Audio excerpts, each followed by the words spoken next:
the sales director of Capital Club Dubai, Дейв Чагар. So when we talk about Dubai, ambition and wealth, and of course that's drive people to be eager about the quick gain. Making mistakes can be quite costly. And 6 months into Dubai, I didn't know of Capital Club at all. What was the main purpose, the types of caliber of people, etc. However, based on the invitation, then I came across the following day, and little did I expect he was going to introduce me to the son of the founder of Eno. Efficiency and speed are two different aspects completely. Nobody can just walk into the club. When we're talking about Dubai, it's always equivalent to the fast going. So True. People are looking forward for the short-term beneficial relationship. They would rather fly in to Dubai specifically to meet the people that they're dealing with, especially when they're looking. It's about how they build those relationships for a long-term relationship, not just, to deal with one contract execution and that's it. It's reaching the top 1% bracket of the UAE is not necessarily as easy as people might think.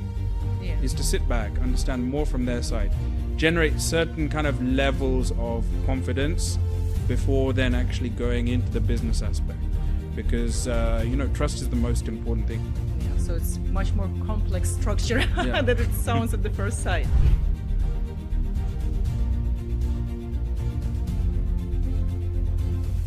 What is the number one unwritten rule of success in business? It's networking, and very soon you will get the answer why.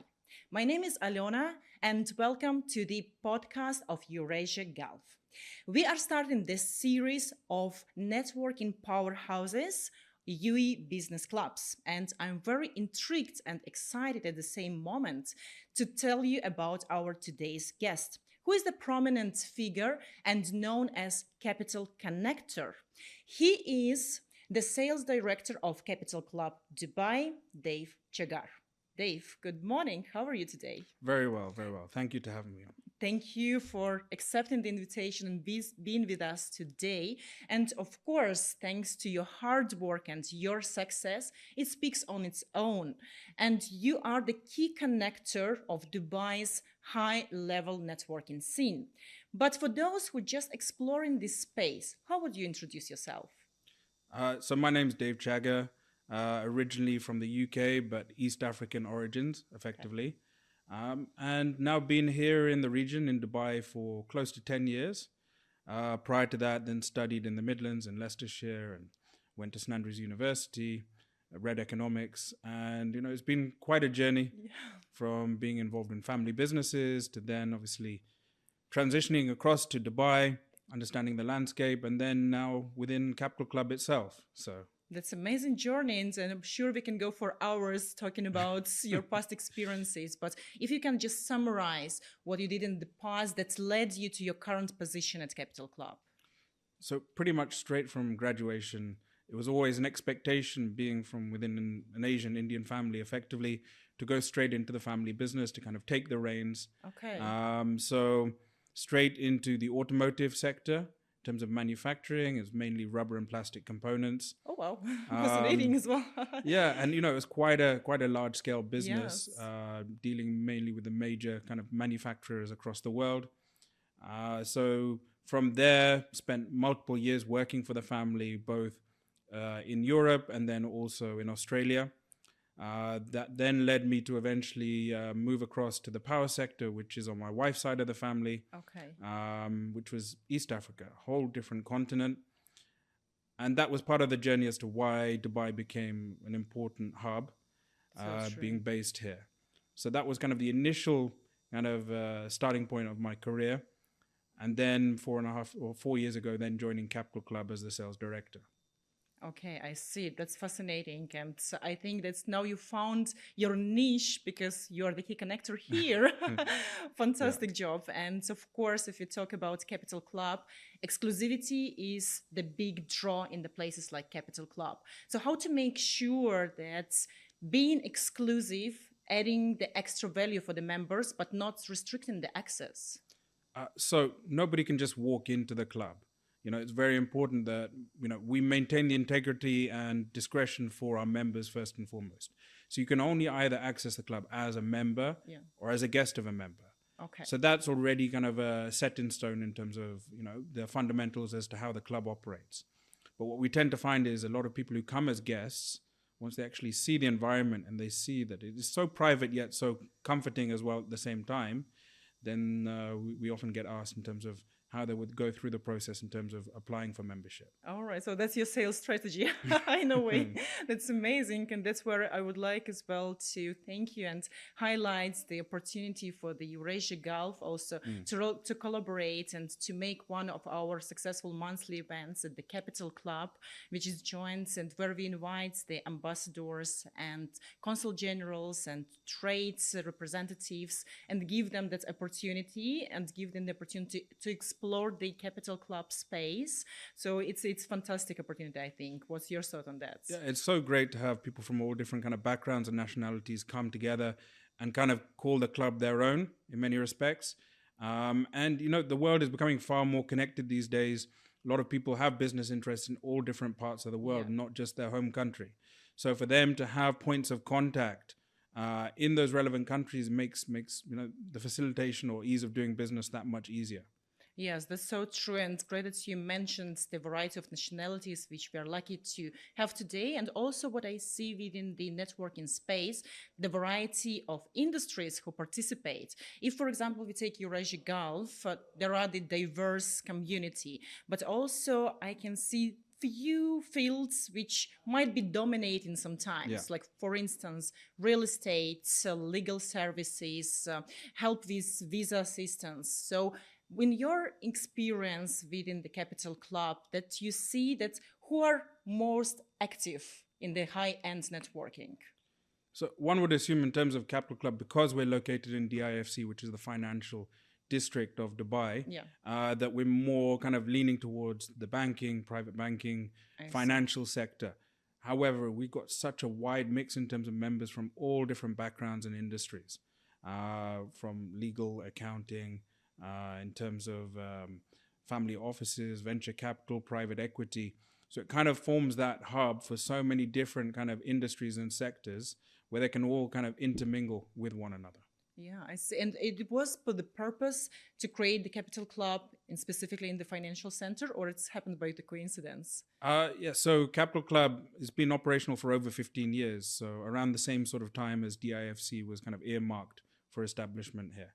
And we've always been within the same location, and it's kind of known within DIFC as to what Capital Club stands for, how it's a little bit different to some of the other clubs within the region, like what is the main USP.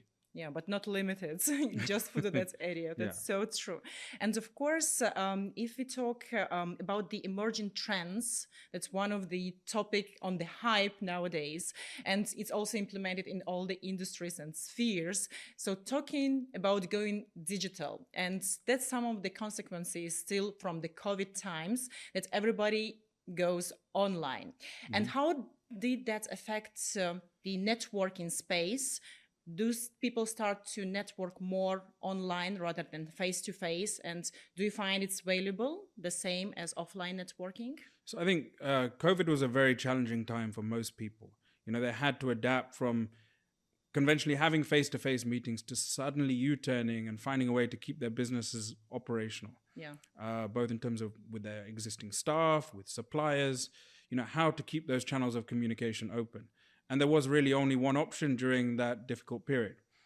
However, I think that kind of grace period allowed for people to really appreciate that much more how important it is for face-to-face networking. Yes. You can't put a price on how you read the conversation, how you read the person, the level of trust that you can build in terms of a face-to-face communication. You know, on a screen is one thing, but there's so many different other aspects that you can kind of gauge and learn from, and then try and adapt the conversation when it is face-to-face. Yeah, but what about the fact that wealthy people, the majority of them, they are always busy. They're working hard, they travel a lot. So in this case, what will be the option?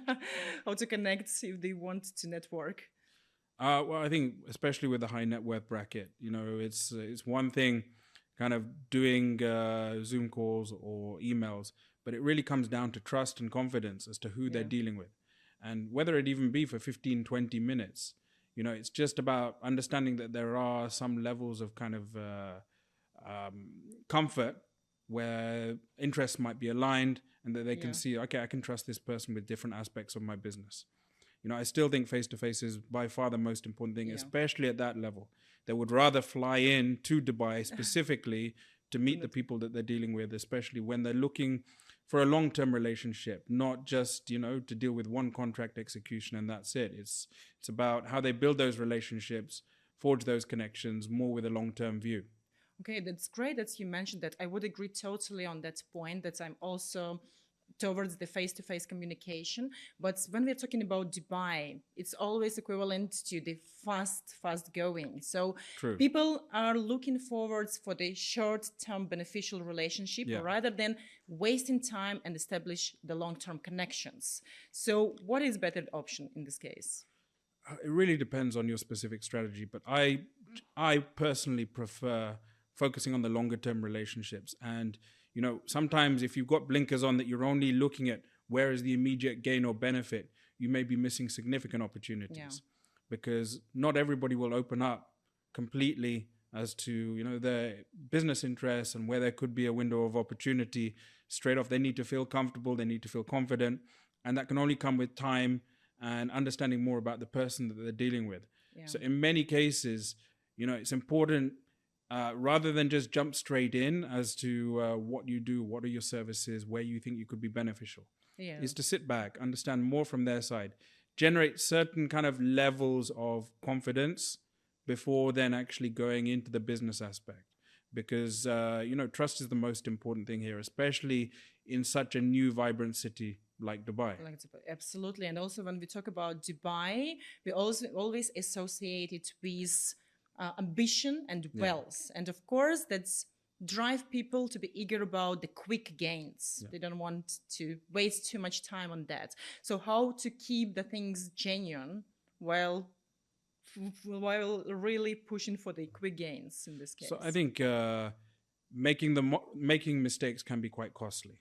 You know, it's really important that you're dealing with people that that you know will actually deliver whatever the subject matter may be. So as much as it's important from one aspect in terms of dealing with things efficiently, I think efficiency and speed are two different aspects completely.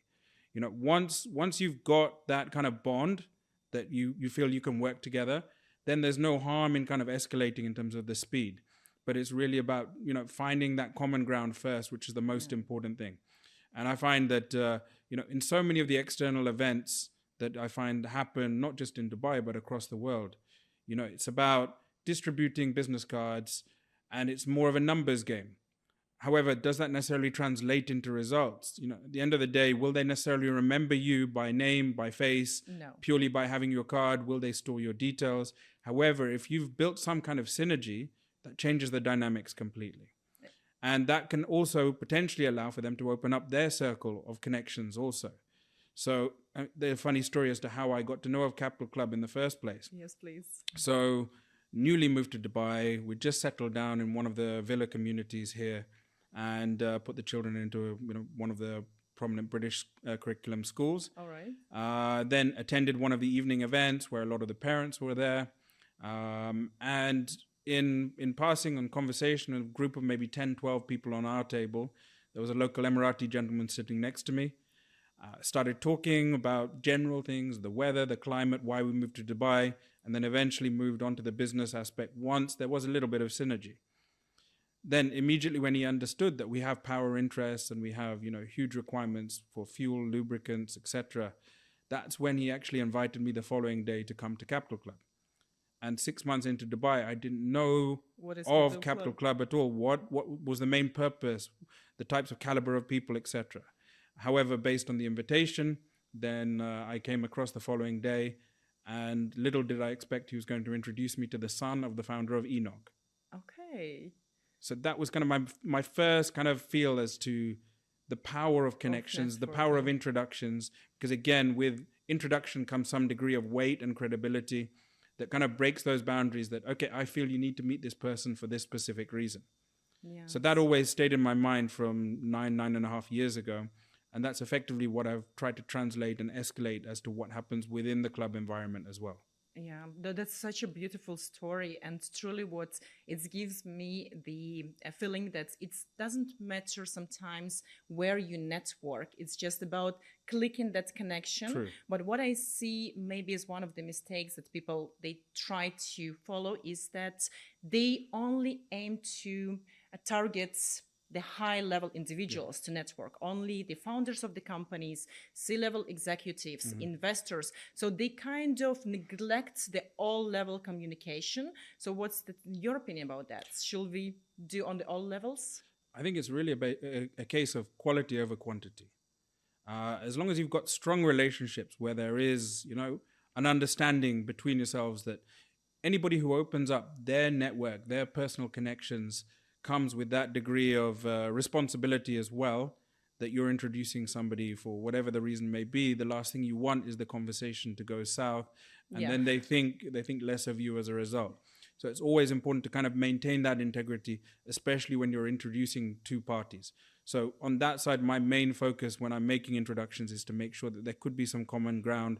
There could be a potential window where it's a win-win situation for both parties. So I think reaching the top 1% bracket of the UAE is not necessarily as easy as people might think.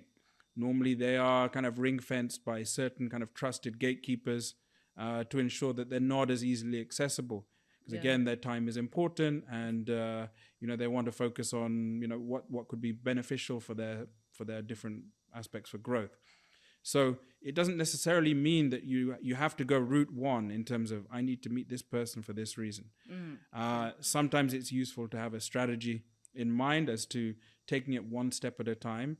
And then often, a lot of the top bracket here in the UAE, they come through from recommendation or referral. Perhaps they're struggling with an issue and they feel that through the Capital Club, through my networking connections and the relationships that I built, that then hopefully the solution can be resolved. Yeah, so it's much more complex structure than it sounds at the first sight. Well, you mentioned win-win situation. What I have the feeling sometimes at the networking events here in Dubai, that's it's only one-sided. It's like you come, you feel like you're at the market in a way, that everybody's trying to sell you something. They overload you with the business cards. And how in this case can you convert it to the give and take situation? I mean, so often you can see the people or individuals you come across and they almost have like a pre-rehearsed script that I've come from here, this is how long I've been in Dubai, this is what I'm doing. And I think it's always good to take everything with a little pinch of salt in terms of just trying to fine-tune as to what is the real substance behind how people present themselves. So, and especially when it's a case of very much transactional, giving business cards, you already, in most cases, feel a little bit uncomfortable that, okay, there is some kind of service or offering that is going to be pushed upon me. And in many cases, within the club, I see it's a little bit different because, a lot of our members have been with the club for a long period of time. They're used to kind of dealing with new members or guests of members, especially when it comes to, open conversations, that they're able to maintain the integrity, keep the conversation flowing, whilst also kind of making sure that it's not overly pushed upon them, which is also important as well, because at the end of the day, you never know, even if they're offering some kind of service or offering, there could be synergy in terms of their connections, your connections at a later stage. It just so happens that they don't require your services right now. But you tend to find a lot of it in that direction as to people are looking as to what could be a benefit for themselves. However, what I tend to find is when you give, you receive 10x back. So when you immediately come from a position where, how can I help you? How can I benefit you in some way or capacity? Then already you've built that confidence that you're willing to kind of share on both sides, and then it will most likely be reciprocated. Okay, that's great strategy. I'm gonna use that as well. Beautiful. And what I feel as well, that in the last few years we see the increasing number of residents who moved to Dubai, and of course they kind of feeling lost where to go, where to network, because I see that there are too many events, majority of which are free and give you the free opportunity to network. Also, there is an increasing number of platforms that allow you to network. Do you feel that kind in a way that networking scene in Dubai starts to be overcrowded? I think the most important thing is understanding the caliber of the person that you're dealing with. Like if the situation gets sticky for any reason, will they be there to support you right through to the end? And that's something where when you go to a lot of these types of free events, it's very, very hard to read as to the credentials of the person that you're dealing with. So yes, there's a lot of different events. There are a lot of different communities there. I think the key within Capital Club is we try and concentrate the caliber of people within the club. There is a vetting process. And a lot of the members, because they've been there for a number of years, you've also had that experience of dealing with them to know that can they deliver on certain aspects or not.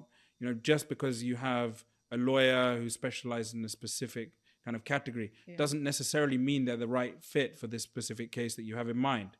So it's just a case of the more you understand, the more you can then kind of adapt as to which would be the right fit. Dubai is growing so fast, and there are so many people of the high net worth bracket that are moving here. And it's really important to make those right decisions from day one who you deal with, because again, those mistakes can be costly if you make the wrong decision. Absolutely, but still don't rush and take your time. Exactly. It's a new city. Yes, things move very, very quickly, but even more reason to just take your time, be a little bit more apprehensive.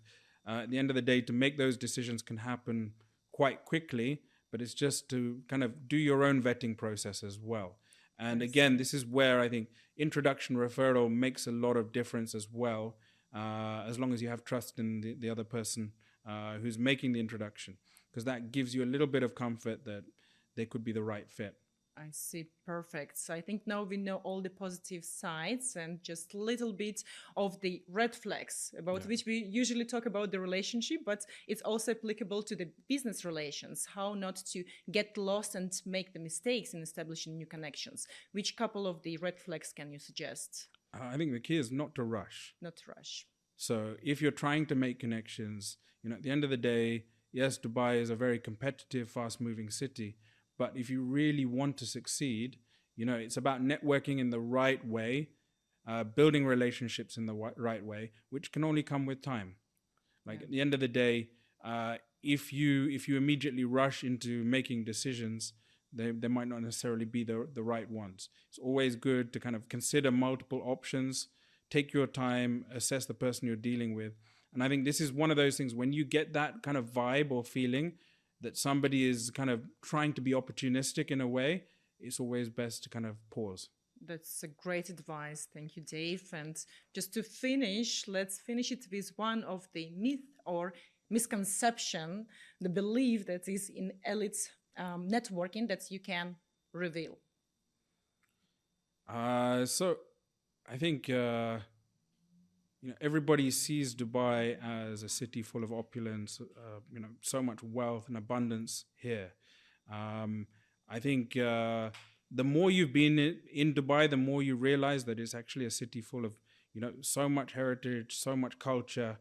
And I think it's very important to just take things slowly, absorb, feel connected to the city. The more you're connected to the city, the more you understand how things operate here. It's very, very different to Europe or the West.